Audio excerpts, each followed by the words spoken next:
de votre journal clôture de l'année scolaire 2024-2025 au centre Darul Irshad avec 6 nouveaux mémorisateurs du Saint-Coran célébrés. Tension à l'UEMOA, des experts burkinabés livrent leur analyse. Législation au Burkina Faso, adoption d'une nouvelle loi encadrant la liberté d'association. Mesdames et messieurs, bonsoir et bienvenue à cette édition des Journal sur Al-Huda TV, la chaîne de la guidance.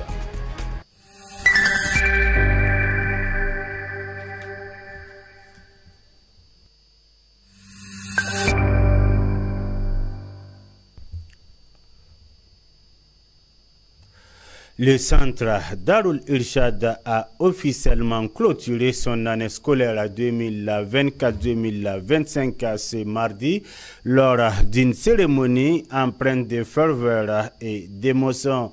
À cette occasion, 6 élèves ayant achevé la mémorisation complète du Saint-Coran ont été honorés devant leur famille, enseignants et membres de la communauté.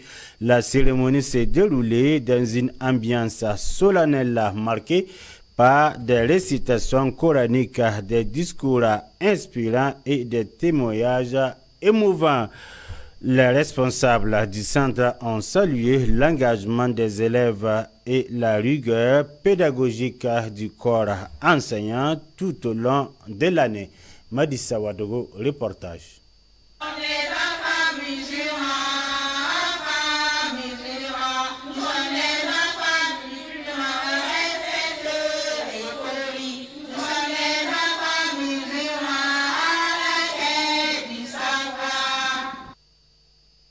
Le complexe scolaire Darul Irshad ferme ses portes pour l'année scolaire 2024-2025. Cette cérémonie est accompagnée par la sortie des 6 élèves de deuxième promotion de mémorisation du Saint-Coran, des élèves en classe intermédiaire, ainsi que la présentation des nombres des pourcentages réalisés par cette année scolaire 2024-2025. Il faut dire que ce qui nous réunit ici aujourd'hui, c'est 2 activités. Premièrement, c'est la clôture de fin d'année.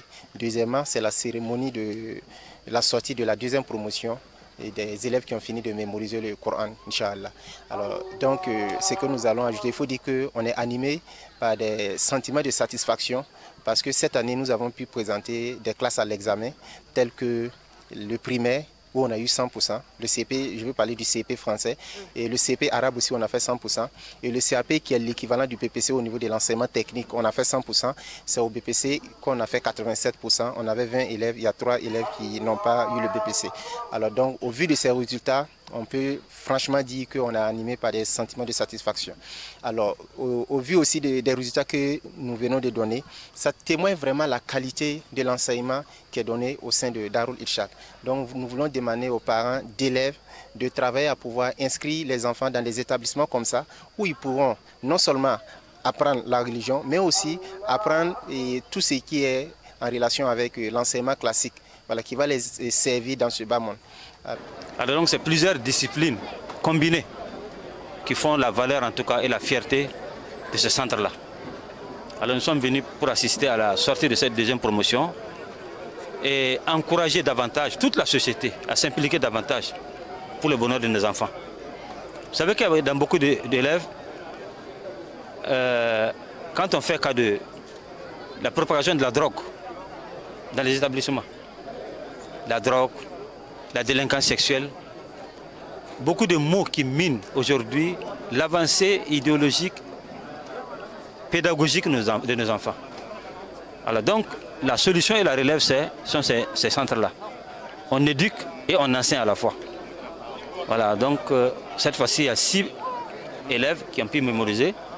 Alors il y a beaucoup aussi qui se préparent en tout cas pour la finalisation de la mémorisation dans les années suivantes. Et se prépare pour la finalisation des mémorisations dans les années suivantes. Dr Ahmad Sawadgou appelle aux mémorites à l'assiduité quant à la pratique de son Coran. Mémoriser le Coran, le mémoriser est plus facile que le maintenir. Et c'est pourquoi on doit impérativement vivre dans nos quotidiens avec le Coran. C'est la chose qui s'échappe le plus. Voilà, si tu ne révises pas constamment, tu ne vis pas constamment avec le Coran, ça risque de t'échapper. Donc premièrement, il faut conserver cet acquis-là. Deuxièmement, vivre en caractère et en comportement en conformité avec les instructions du Coran. Ça, c'est très très important aussi. Et ensuite, transmettre ce message-là à la société. Montrer que quand on est avec le Coran, on est différent des autres enfants. Se comporter bien. Le complexe scolaire Darul Ishar est un établissement d'enseignement général et technique couronné avec la mémorisation du Saint-Coran. L'établissement offre un cadre propice à l'apprentissage des apprenants. Il vise à produire une élite de jeunes leaders compétents et intègres. À la suite du refus de confier la présidence tournante de l'UEMOA au Burkina Faso, de nombreux citoyens de Ouagadougou ont exprimé leur colère et leur incompréhension. Selon les textes de l'UEMOA, chaque pays membre doit occuper la présidence à tout déroule pour une durée de 2 ans. Cette fois-ci, c'était le tour du Burkina Faso. Pourtant, la Côte d'Ivoire s'y est opposée sans raison clairement expliquée. Des voix à Ouagadougou issus des milieux politiques ou de la société civile ont exprimé leur indignation. Beaucoup soulignent que le Burkina Faso n'a enfreint aucune règle du traité et que rejeter sa présidence simplement à raison d'un gouvernement de transition constitue une discrimination politique. Et il s'exprime toujours au micro de Madi Sawadogo. Le refus de Burkina Faso à la tête de la présidente tournante de l'Union économique monétaire ouest-africaine est à la une des actualités. Un refus qui ne relève aucun test de l'Union économique monétaire ouest-africaine. Les Ouagalais donnent ici leur avis par rapport à ces refus injustifiés et abracadabrants. En tant que citoyen burkinabé, c'est qui appartient, ou je dirais le Burkina Faso, qui est dans cette union monétaire, et voir qu'on refuse au Burkina Faso d'assurer ici la présence tournante de cette institution. Je vois ça d'un mauvais œil parce que les textes qui régissent cette institution disent clairement que il y a un mandat et que c'est tournant, et quand c'est le tour d'un pays membre, le pays doit assurer. Maintenant, ce que moi je ne comprends pas, c'est de voir que le tout est au Burkina Faso d'assurer et qu'on lui refuse. Et donc, avec tout cela, l'union risque de se briser. Et moi, je ne pense pas que ce puisse être en tout cas une bonne chose pour l'union monétaire. Donc je ne pense pas que ce puisse être une bonne chose et que ça met à péril en tout cas l'existence de cette même union monétaire. Voilà, c'est mon point de vue. Selon moi, c'est à notre tour. C'est le tour d'Ibrahim Traoré. Il mérite d'être le président de l'UEMOA. Bon, moi je propose deux, soit IB, soit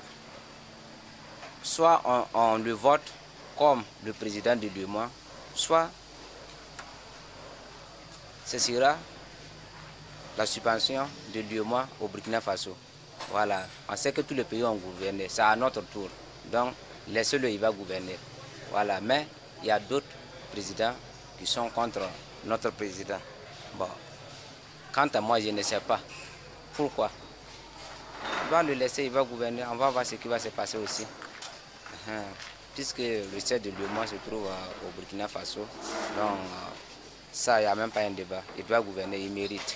Bon, moi je pense que si l'UEMOA refuse à ce que le Burkina prenne le règne, c'est peut-être, ils pensent peut-être que si toutefois le Burkina accède à la présidence de l'UEMOA, ils vont créer leur monnaie. Donc cette création pourra vraiment avoir un impact sur le franc CFA. Donc peut-être c'est la cause qui fait qu'ils ne veulent pas que le pays de l'AES... Bon, si j'ai un conseil à donner, c'est de demander vraiment encore plus de solidarité. Que les éléments de l'AES soient vraiment solidaires et qu'ils soient toujours sur leur position. Donc tant que le président n'est pas considéré au Burkina, que tous les trois pays refusent vraiment de prendre quoi que ce soit comme décision. Le peuple burkinabé de façon particulière et de façon générale, le peuple des Alliances des États du Sahel, AIS, appelle les autorités de l'AIS à la création d'une nouvelle monnaie pour la souveraineté totale monétaire régionale entre des États membres de l'AIS. Mon conseil, c'est de dire qu'il est temps que l'AES, en tout cas, se positionne, voilà, mette en marche ici la politique monétaire. Voilà, tant de parler, voilà, c'est tant attendu. Il est temps que l'AES, voilà, se penche sur cette question-là et que nous arrivons à que l'AES frappe sa propre monnaie, en un mot. Voilà, donc c'est cela qui peut, en tout cas, nous permettre d'aller de l'avant et ne pas se faire titillé par les autres. Voilà. Tout le monde sait que voilà ce qui se passe avec ce refus aux autres pays là que le Burkina Faso voilà, assure la présidence tournante de l'UEMOA. C'est de l'impérialisme. Il y a l'impérialisme derrière cela. Et donc pour ne pas que les pays de l'AES voilà, retombent dans ce fossé-là, je dirais qu'il est temps pour l'AES de frapper sa propre monnaie. Face aux tensions grandissantes au sein de l'Union économique et monétaire ouest-africaine, l'UEMOA, des experts burkinabés en économie estiment que la situation actuellement en lumière des fragilités structurelles au sein de l'institution monétaire. Selon eux, les divergences observées entre certains États membres traduisent un besoin urgent de réformes profondes, notamment en ce qui concerne les critères de convergence et les mécanismes de solidarité régionale. Ils appellent à une meilleure prise en compte des réalités économiques propres à chaque pays et à un dialogue ouvert entre les gouvernements. Les analystes soulignent également que cette période de tension pourrait représenter une opportunité pour renforcer la gouvernance économique de l'UEMOA et construire une intégration plus équilibrée. Regrettable situation au sein de l'UEMOA, l'Union économique et monétaire ouest-africaine.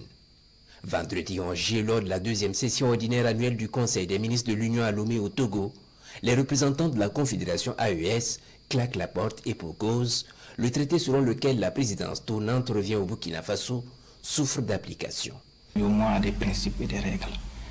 Et le traité de l'UEMOA, dans son article 11, prévoit que la présidence soit tournante et que c'est pour chaque 2 ans, il y a un ministre donc, des Finances et un président qui doit assurer ça par pays.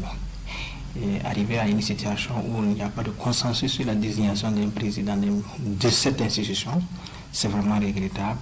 Cette situation peut être liée au fait que certains pays de l'UEMOA veulent poser des conditions préalables à l'exercice de la fonction qui devait revenir au Burkina Faso. Et comme il aspire à une souveraineté totale, en exerçant le président du Conseil des ministres, ces pays peuvent se dire que c'est l'occasion pour aller effectivement vers la souveraineté totale en rompant le lien avec l'ancienne colonie. Donc, ce qui peut amener effectivement d'autres pays de l'UEMOA à exiger effectivement que cette manière de faire les choses n'arrive pas. Une situation au sein de l'UEMOA symptomatique d'une tension. Faut-il évoquer un refus au Burkina Faso la présidence qui lui revient de droit? Et si c'est le cas, quelles peuvent en être les conséquences? Si effectivement le Conseil des ministres plutôt fonctionne sans les pays membres de l'AES, il peut y avoir un problème de légitimité. Parce qu'effectivement, lorsque les décisions seront prises, est-ce que ces décisions seront appliquées? Et comment? Donc cela pose un problème de légitimité si effectivement le Conseil des ministres devait fonctionner sans les pays de l'AES. Un autre problème qui est là, si effectivement le Conseil des ministres ne fonctionne pas et qu'il y a un arrêt, ça veut dire que d'ici septembre ou octobre, si le budget n'est pas adopté, cela peut avoir des conséquences sur le fonctionnement de l'institution. Être président de cette institution, ce n'est pas seulement symbolique, c'est aussi avoir une idée de la coordination de politique économique au sein de l'espace, mais aussi l'aspect budgétaire, les décisions relatives donc au budget de l'institution. Ça peut donc freiner non seulement la mise en œuvre des activités qui vont suivre, mais aussi ça peut influencer sur la crédibilité même de l'institution. Et de jour en jour, la spéculation va crescendo. D'aucuns estiment que cette situation au sein de l'espace communautaire crée un précédent qui pourrait pousser les États de la Confédération AES à la sortie, comme notamment avec le cas de la CEDEAO. Ceux qui pensent que en fait l'AES, l'alliance des États du Sahel, sont dans une dynamique de mise en place d'une communauté économique et fortement intégrée, mais aussi d'une vision de mise en place d'une monnaie unique AES, ça peut renforcer en fait ces arguments et de pouvoir donc permettre à ces pays, faciliter donc ces pays de se retirer de l'institution et pouvoir donc créer cette communauté. Mais sortir de l'UEMOA est-il synonyme de création systématique d'une monnaie? Pas nécessairement. Plusieurs préalables s'imposent. Si les pays de l'AES se retirent de l'UEMOA, ils peuvent se retirer de l'UEMOA et sans pour autant passer à une vitesse supérieure de la création d'une monnaie unique. Parce que la création de la monnaie unique nécessite des précautions et il faut prendre suffisamment de temps pour préparer donc cette création monétaire. Donc se retirer de l'espace UEMOA ne dit pas systématiquement qu'on crée la monnaie le lendemain. Non. Il faut prendre du temps parce qu'il y a des accords. Et pour se retirer même de l'espace UEMOA, ça va prendre du temps. Il faut préparer les accords qui ont été signés, les accords monétaires, comment on fait comment on transfère donc l'ensemble de ces capitaux, comment on gère la question de la gouvernance après ce retrait de l'UEMOA. Est-ce que ces institutions, ou en tout cas les pays de l'UEMOA, disposent des compétences en termes de savoir, de savoir-faire et de savoir-être pour gérer ces institutions-là, gérer en fait la monnaie? Ça, c'est une question qui est primordiale. Et une dernière question... Vous voulez parler des pays de l'AES? Des pays de l'AES, exactement. Une dernière question, c'est est-ce que les pays de l'AES disposent de réserves suffisantes pour créer leur propre monnaie, défendre la parité de la monnaie sur le marché d'échange et assurer des transactions commerciales avec le reste du monde? Donc ce sont des questions auxquelles il faut répondre. Et pour la première question, si on peut répondre très rapidement par l'affirmative, les autres questions, il est bon qu'il y ait une étude préalable. Il y a une étude préalable qui peut prendre très rapidement une année, maximum 2 ans, pour avoir effectivement quelles sont les conclusions. Mais pour ces spécialistes des questions économiques, tout est question de volonté politique et de rigueur. Par rapport à la gestion de la monnaie, tout est question de rigueur. Si vous voulez gérer la monnaie, il faut être tout simplement rigoureux. Que vous soyez un petit pays ou un grand pays, c'est la rigueur qui compte. Si la Gambie, la Guinée et d'autres pays arrivent effectivement à gérer leur propre monnaie, ça veut dire qu'en fait les pays de l'AES peuvent le faire. Mais il faut tout simplement de la rigueur dans tout. C'est pour cela que j'ai dit qu'il y a des conditions préalables en termes institutionnels, mais en termes de compétences également. La principale vocation de l'UEMOA, édifier un espace économique intégré et harmonisé qui assure aux pays membres d'une part la libre circulation des personnes, des biens et services, des capitaux et des facteurs de production, et d'autre part la jouissance effective du droit d'exercice et d'établissement des professions libérales et du droit de résidence des citoyens en leur sein. L'Assemblée législative de transition a adopté ce jeudi 17 juillet en plénière le projet de loi sur la liberté d'association présenté par le ministre de l'administration territoriale et de la décentralisation, Émile Zerbo. Ce texte introduit plusieurs innovations majeures visant à mieux encadrer les associations et à renforcer la sécurité nationale. Selon le ministre Zerbo, cette loi permettra une cartographie réelle des associations et ONG intervenant sur le territoire national, facilitant ainsi le suivi et la surveillance de leurs activités. Elle constitue également un outil de lutte contre le blanchiment d'argent et le financement du terrorisme. Le gouvernement veut avoir une cartographie claire des associations et ONG intervenant sur le territoire burkinabé. Cette cartographie a pour objectif de lutter efficacement contre le blanchiment de capitaux et de lutter contre le financement du terrorisme. La nouvelle loi portant liberté d'association va permettre de prendre en compte un dispositif intégré de suivi des associations tout en générant des recettes estimées à plus de 2 milliards de francs CFA. Ce texte permet des interdictions, par exemple, faites aux ministres, aux présidents d'institutions, aux chefs de circonscription administrative et même aux élus d'être membres des organes dirigeants d'une association. Ce texte fait une définition claire entre les organismes associatifs que nous connaissons et les organismes à but politique et commercial qui sont déjà régis par d'autres textes.